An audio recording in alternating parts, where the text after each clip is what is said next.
లోకంలో ఉన్నవారు ఉంటున్నారు. వారి పక్షమున నువ్వు దేవుని దగ్గర మొర్ర పెట్టాలి.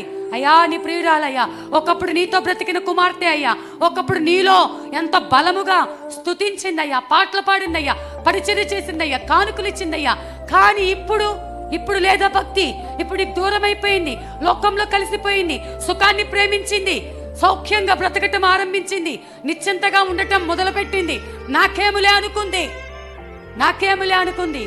కానీ శత్రువైన సాతాను చేతికి చిక్కింది. ఇప్పుడు నీ దేవుడు అంత గొప్ప దేవుడే నీకోసం వచ్చాడుగా, నీ హృదయం దగ్గరకు వచ్చాడుగా, తలుపు కొట్టాడుగా. అంత చిన్న చూపా? దేవుడు మాట అంటే అంత తక్కువ అంచనా వేస్తున్నావా? ఆయన దొరికేటప్పుడు నిర్లక్ష్యంగా ఉన్నావా?